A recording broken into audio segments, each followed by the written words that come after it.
This is CASSIUS for IFL TV, proudly sponsored by Everlast. We're in London to announce Buatsi versus Richards, May 21st, live on DAZN.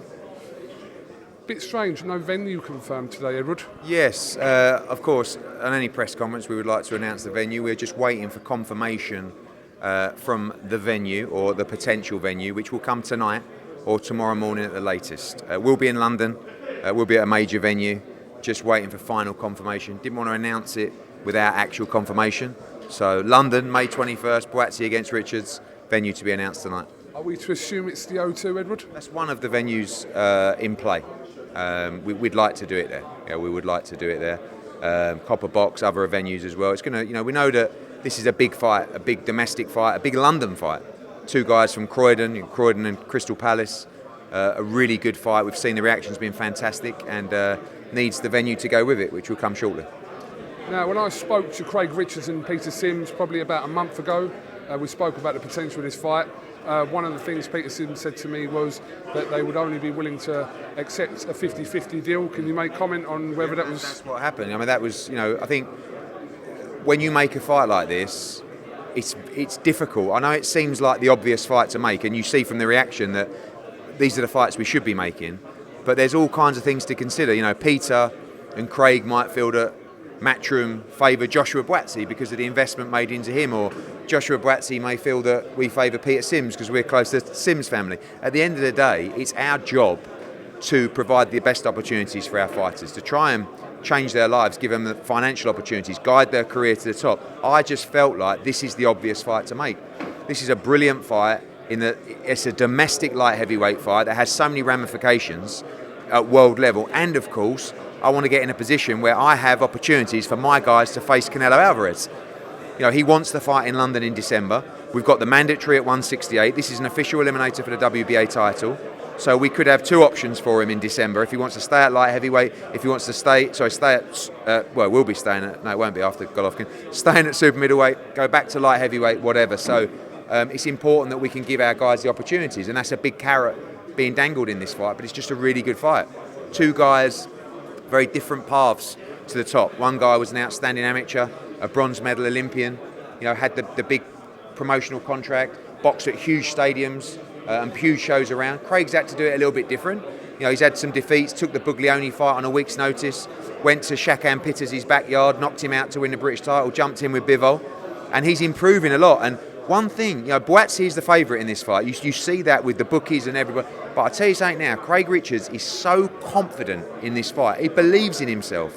And that's so important in a big domestic fight. And, you saw with Liam Smith and Anthony Fowler, when you get it right, how big those nights can be. I know it was Britain and Ireland, but even Lee Wood against Michael Conlon. These are special nights, and you're going to get another one here. We have a show clash on May 21st as well, with obviously this show and also Demetrius Andrade against Zach Parker in Derby. So, what, couldn't be helped? Or? Probably not from either side. May 21st was our DAZN date. We've been planning this fight for a month. I guess May 21st was the only date that was available for them with a venue. So it's never ideal.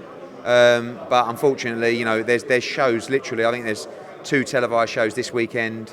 Last weekend, you had the Frank Warren show, you had the Pro Bellum show, you had the UFC. It's just how it's going to be. Never ideal, but obviously we've got to move for the dates for our broadcaster, and also for the dates where we can secure the venues we want. Well, this weekend, obviously, you've got your show on Saturday, which we'll come on to. We've got the Boxer Sky show, but on Friday we've got Pro Bellum with Eurosport, so it's good, isn't it? It's very good, and there's more boxing available than ever, and it makes me want to put on the best shows to convince you to watch our shows. This weekend, I think we can pretty much honestly say that the biggest show of the weekend, of course, is Warrington against Kiko Martinez for the world title, but there's good shows all around. So I think the best thing is there's money, there's investment in boxing right now, from promoters, from broadcasters. There's more opportunities for fighters, which can only be a good thing, and it spurs you on to try and put on the best shows. We're coming off the back. You're only ever as good as your last show. And right now, I can stand here and say I'm the best in the world because we're coming off the back of Michael Conlon against Lee Wood, which was the best fight I've ever seen. Now we've got another cracking fight this week. Then we obviously go into Spain in early April We've got Conor Benn against Van Heerden. We have Katie Taylor against Amanda Serrano at Madison Square Garden. May the 7th, we have Canelo against Bivol at T-Mobile in Las Vegas. Then we've got in London, Buatsi against Richards. Then we've got AJ. So I'm very confident and comfortable with how things are going. But we're always under pressure. And we always have to keep delivering. And that's what we should do. Let's come on to the situation regarding Anthony Joshua. I know you've made comments stating that you believe that in June we may see the fight now between... I changed my mind now. I mean, I had a conversation a few days ago, and I just felt that Usyk would make that fight at the end of June. You've seen Vasily Lomachenko come out overnight to say, I'm out of the Kambosos fight. I'm going to stay in Ukraine. And it probably makes it quite difficult for Alexander Usyk to do something different to that. Obviously, they're very close as well. So I'm due a catch-up with Alex Krasuk today or tomorrow. We just need to know, really. I know that it's a very delicate situation, but for AJ's career, we just need to know, are we fighting an interim fight in June and then we're going on and fighting Usyk in September, October, or are you ready to go at the end of June? And if he's not, we'll let him wait. But we want that fight now. Why have you changed your mind since those comments? Because of the Vasily Lomachenko news last night. Because of that? Yes. Okay. Yes, because they're very close. And it might look a bit strange if, Vasily says, no, I'm staying, and Usyk says, I'm going. But listen, you can only imagine what's going on there. I can't imagine what I'd do or what decision they'd make or I'd make if I was in that position. So we give them the respect, we give them the time they need, but we need to also move on with Anthony Joshua's career. Which I'm assuming is a plan B for this so-called interim fight, are you still talking actively to potential candidates that could face really. Anthony Joshua? Not really at the moment, to be honest with you. No one's reached out to us. I think who's reached out to us? Luis Ortiz's team reached out to me. Otto Warling's team reached out to me. I think I had one or two others, but that's the only people that have reached out for the fight. I haven't been going back because there's no point negotiating the fight until we know what we're doing. AJ's made it clear to me he wants a top contender, he wants a world-ranked contender, and if that is the route we go down, we'll then look at all the available options and go from there. Sensitive issue though, isn't it? And obviously you want to do what's best for Anthony Joshua, but at the same time you've got to respect that situation. Of course, it's a terrible situation, and we respect Usyk, we give him all their time. Selfishly, and people might say, but I don't mind saying selfishly, because we have to look after, Anthony Joshua, and I need to make sure that I can get him active, get him in the ring, and in that case, we need an answer soon. And I've not pushed for an answer at all, but we're at the stage now, we need to push for an answer. We'll give Usyk the time, we're not letting that opportunity escape, because that's the only fight AJ wants, in all honesty. But if we have to get out, we have to prepare for Usyk with an interim fight, with a new training team or wherever it might be, then that's what we'll do. So this is going to be, regardless of whether it's Usyk or an interim fight, will he definitely fight in June? Yeah, that's the plan. I mean, look, we don't really want to fight any later than June, and that's where the guidelines of the agreement in terms of the time frame runs to. So June is where we want to fight. Where have you booked for June? Booked? No, I mean, just kept on hold. No, we're talking to a number of.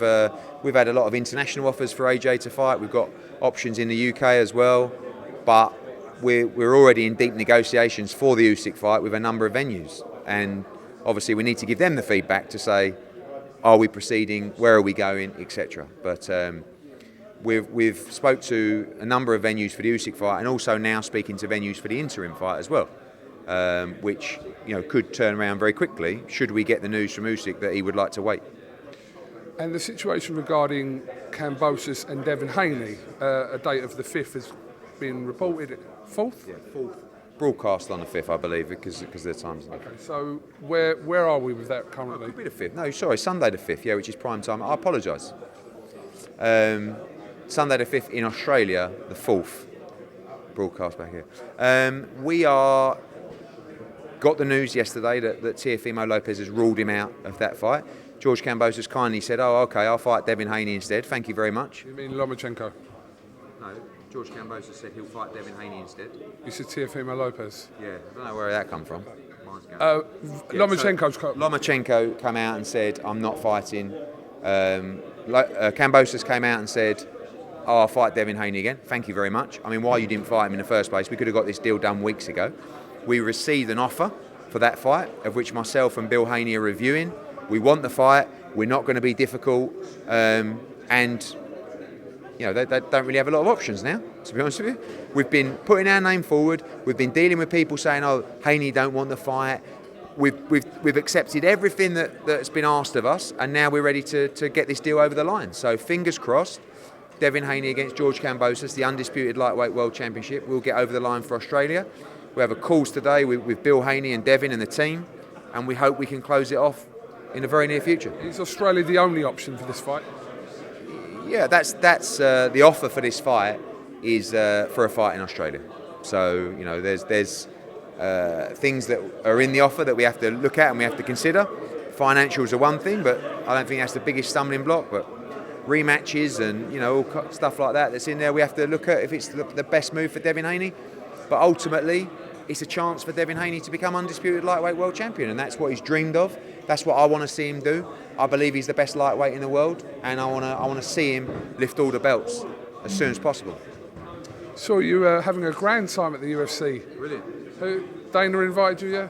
Yeah, I was at home actually. It was about 6 o'clock, and Dana messaged me and said, "Are you coming tonight?" I said, "Well, no, I haven't really thought about it. Obviously, we have a show every weekend. We haven't got one tonight. Probably best that I stay at home." And then he said, "You got to come down." So hopped in the car, went down there, turned up, and was taken next to Dana, right in front of the octagon. It was amazing.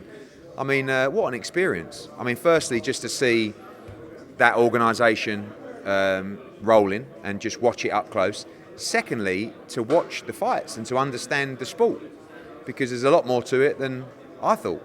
And my God, is it brutal and is it exciting? I mean, I don't know. You won't be able to tell me because you don't know anything. But people watching this at home who are MMA fans, I think it's widely accepted that Saturday was a special night for MMA because of the drama that happened. I loved it. I thought it was great. I learned so much.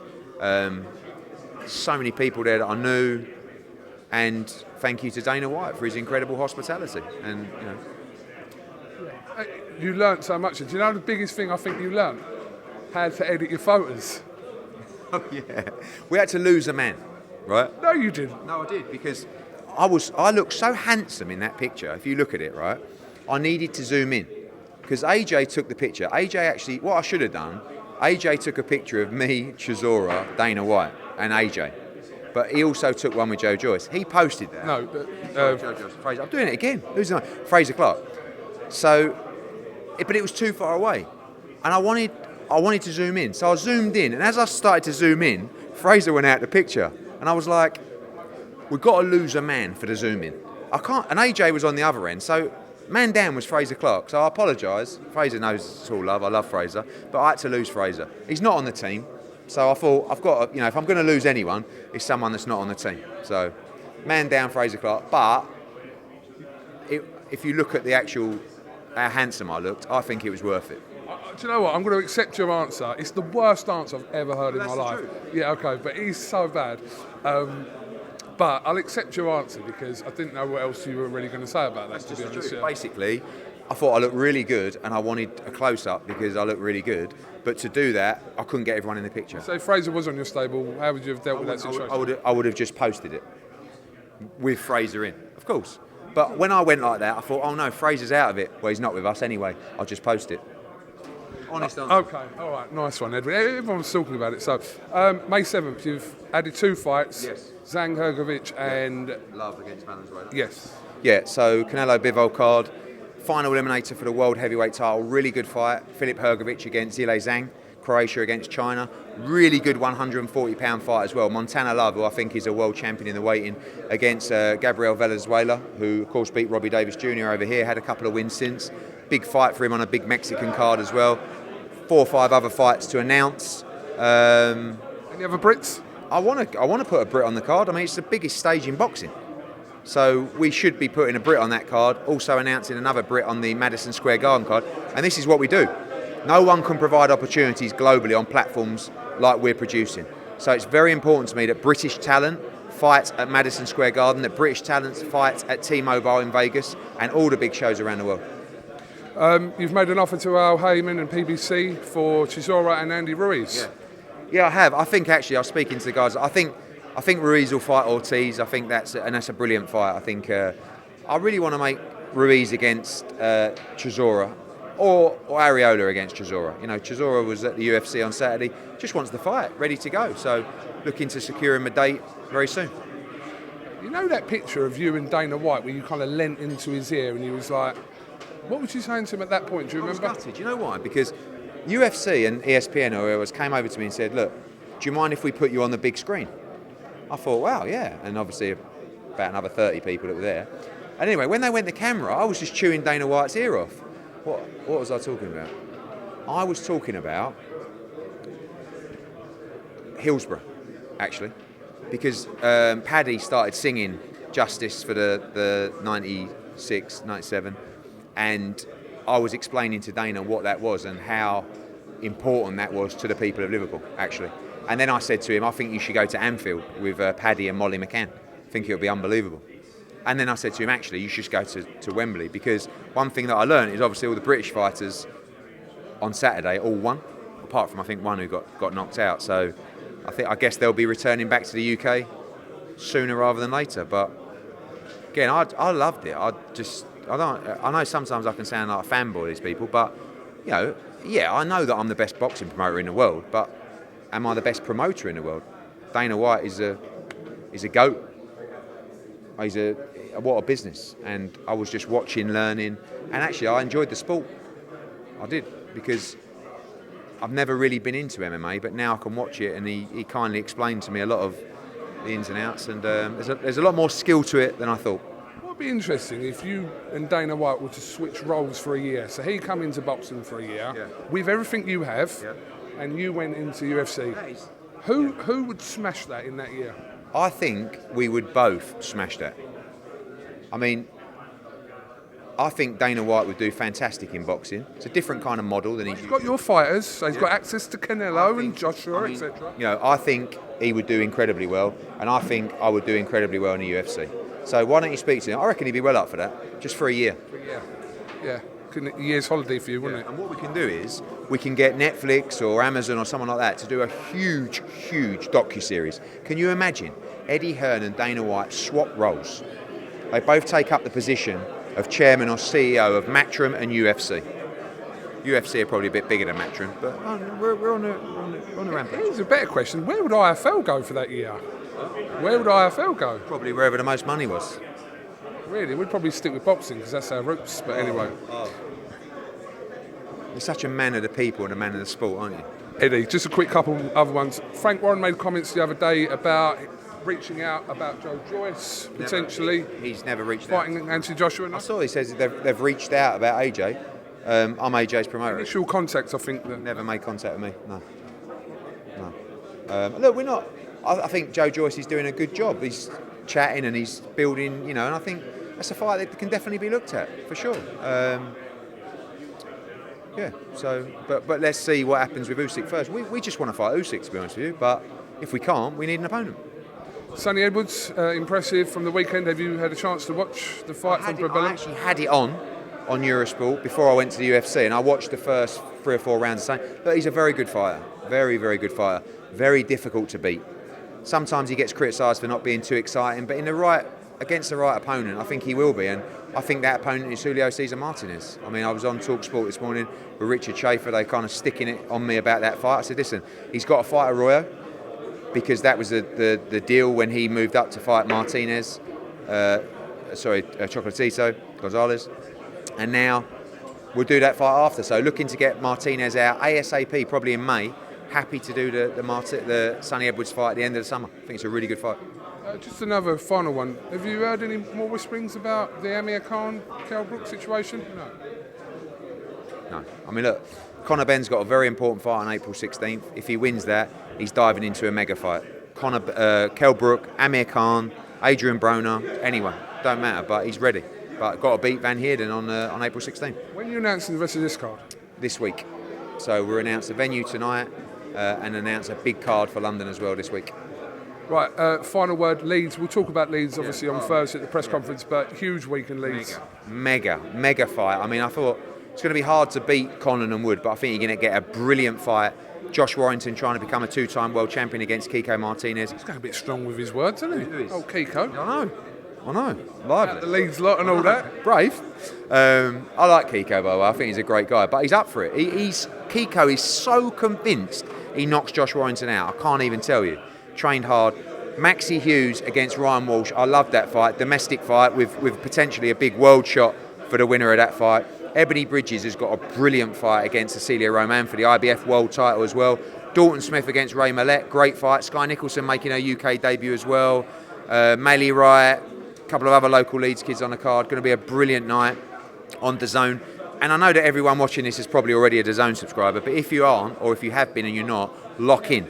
Because March 26th, this weekend, you've got Josh Warrington. Then you've got our show in Spain. Then you've got Gennady Golovkin against Murata. Then you've got Conor Benn against Van Heerden. Then you've got Katie Taylor against Amanda Serrano. And you've got Dimitri Bivol against Canelo Alvarez coming up. And then you've got Buatsi-Richards. And we've got some big stuff to be announced. So lock in, tune in. Tomorrow, there will be a workout in Leeds. Be there from 2 p.m. Thursday, press conference. Friday, I want to see everybody at the weigh-in. Queen's Hotel. Yep. Queen's Hotel, the weigh-in this Friday. Get yourself to Leeds. Let's make some noise. Let's have a brilliant night for Warrington against Martinez 2 on Saturday, live and exclusive around the world on DAZN. Edward, thank you very much. We'll catch you in Leeds.